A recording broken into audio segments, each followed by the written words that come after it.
A little girl and her doll. Her first practice being a mommy. Such love and care. Baby dolls are our first orientation to giving and pleasing while being pleased. They are special, especially when she looks like me. A history of American black dolls. I had never heard of Leo Moss, a black doll maker from the 1800s. Leo Moss was a Macon, Georgia native who worked as a handyman known as a jack of all trades. In addition to handiwork for the white community, Moss made custom dolls on commission for their children in trade for chickens and vegetables to feed his family. But his real joy was making black dolls for his family members. He scraped old wallpaper from walls, boiled it, and made a paste called papier-mâché. With this, he fashioned the faces of dolls in the images of his children and community members. Each head was molded individually and colored with a spray gun used for killing flies. Boot dye and stove blacking were used for the base color. The glass eyes were brown and inset into the heads. However, a few had painted eyes.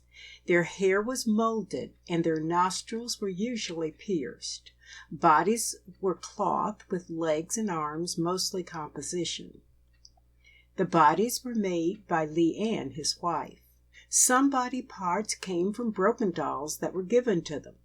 Another source of doll parts was from a toy supplier, a white man from New York who sold seconds or defective parts to Moss. Moss made dolls in the late 1800s through the early 1900s. Friends and family who were contacted and interviewed said that they had been the subjects of his dolls, many of which bore sad faces with actual teardrops molded into their papier-mâché faces. Moss fashioned male and female dolls, children and adults. Legend has it that the tears were added to Moss's dolls after his wife, Leanne, ran away with the Caucasian toy maker from whom he purchased doll parts. Family claims that while a child sat long periods for the creation of a doll in its likeness and would begin to cry and could not be consoled, Mr. Moss added the tears to the doll's image. It is unknown how widely Mr. Moss's dolls were distributed around his community or elsewhere, but likely more local to friends and family. Leo Moss dolls are extremely rare and can sell for thousands at auction. It is believed that there are fewer than 100 around today. In 2005, at an auction in Annapolis, Maryland, a 16-inch doll attributed to Moss sold for $1,000. The auction house noted that the attribution was uncertain. Another 22-inch circa 1920 sold for $5,600.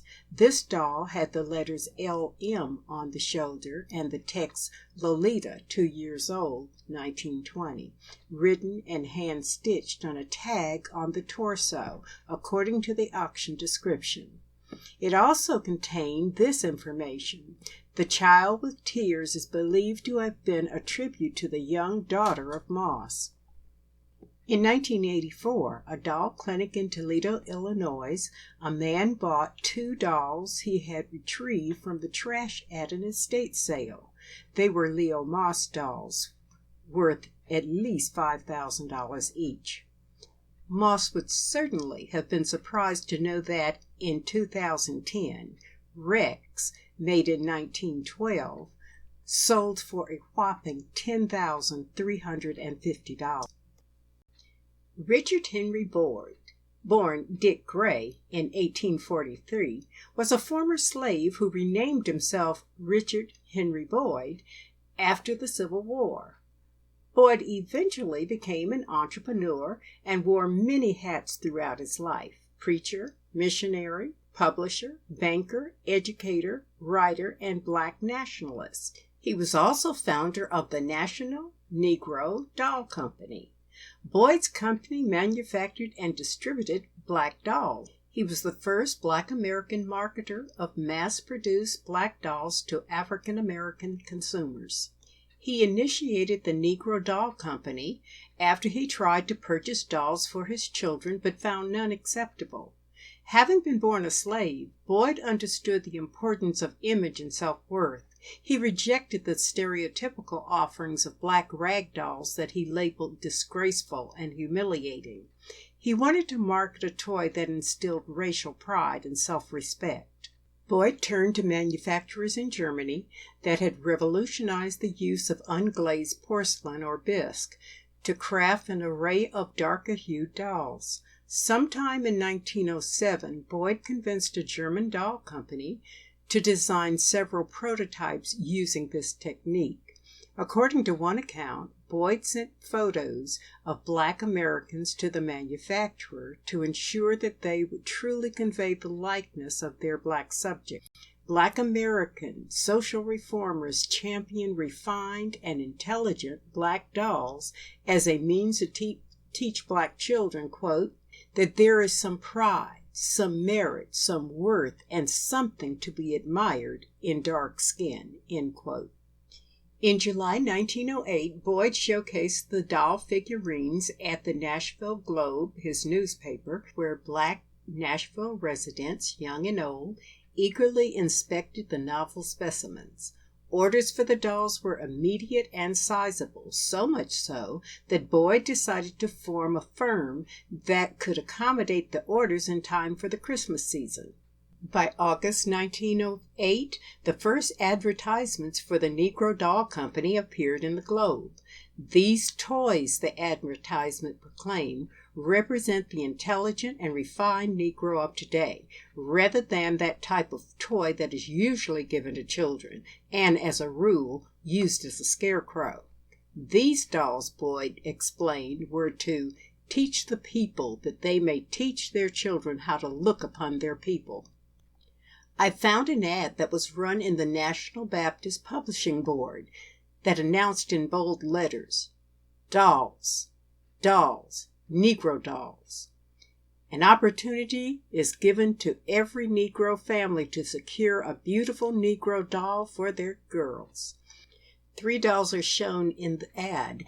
They are lovely and dress beautifully. The dolls ranged in price from $1 for a 12-inch doll to $8.50 for a 36-inch doll. Little girls responded by sending their requests to Santa by way of the Globe paper. Dear Santa Claus, I am only 2 years old. I want a pretty doll, and I would like it to be from the Negro Doll Company, and a stove and some goodies, and don't forget Mama, Elsie B. Rivers. Little Elsie was not alone in her requests. She was among a number of black girls from across Tennessee who wrote to the African American biweekly newspaper asking Santa to bring them a Negro or colored doll for Christmas.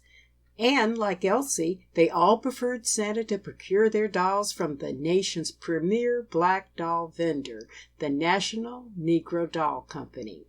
Within weeks, the firm's renown skyrocketed. Orders streamed in from as far north as Pittsburgh, Pennsylvania, as far west as Spokane, Washington, and as far south as all-black town, Mount Bio, Mississippi. The Negro Doll Company dolls appeared at fairs and bazaars across the country.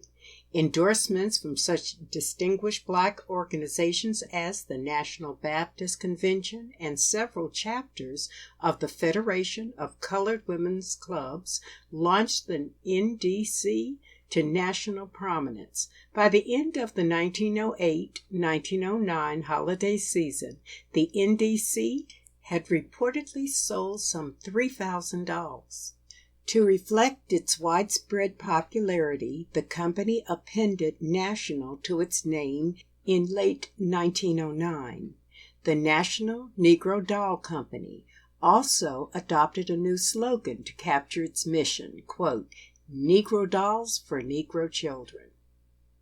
With each Christmas season, the number of purchases increased, as did the variety of dolls and the NNDC's ever-expanding clientele.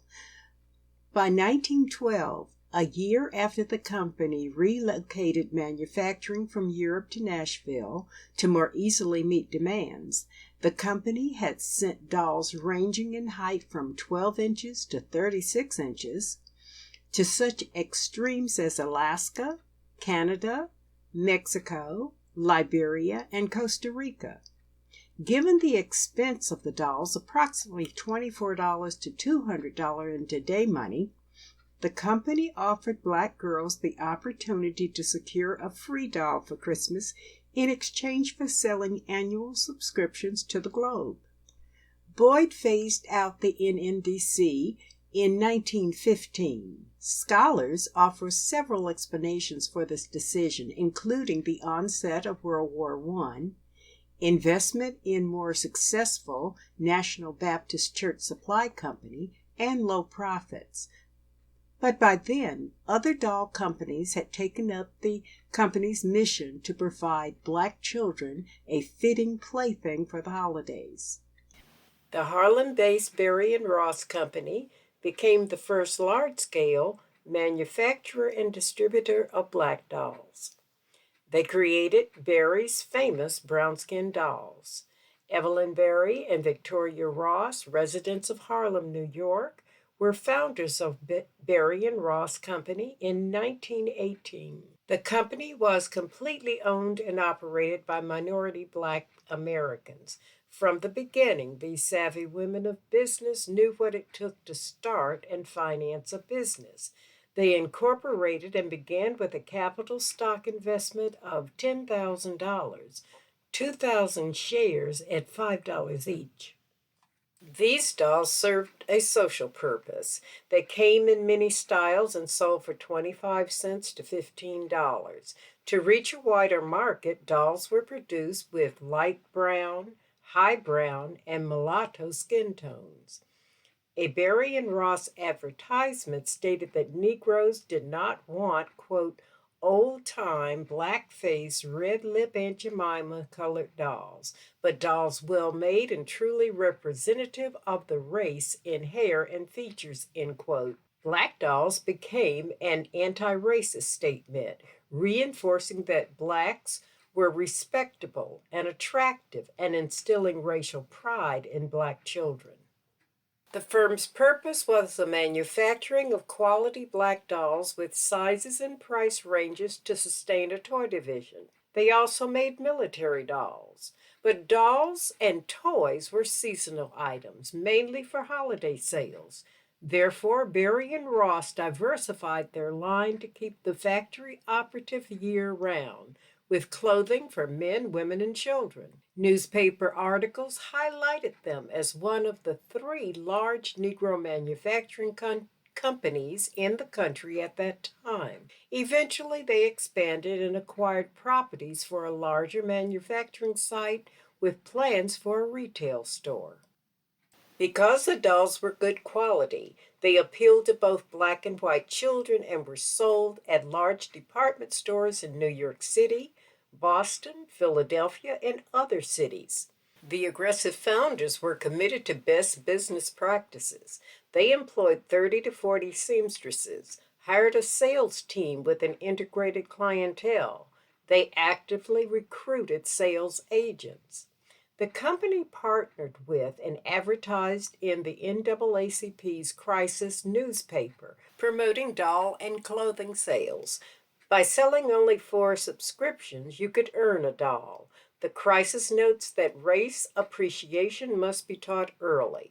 What better time than in childhood?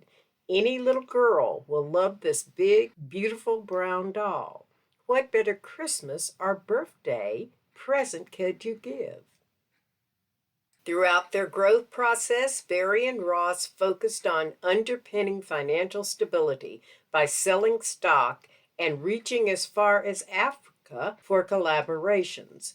Labeled pushy perhaps, they sold those stocks with payment arrangement plans. Start with a small down payment. One ad that ran in the Chicago Defender newspaper appealed to race support. It read, quote, an appeal to 12 million Americans. Your race is on trial. Upon you depends the verdict. This ad was to get investors to purchase Berry and Ross stocks. Unfortunately, best efforts aside, the company could not withstand the advent of the Depression and closed around 1929. Watch part 2 of Black Doll History that takes you up to the White House.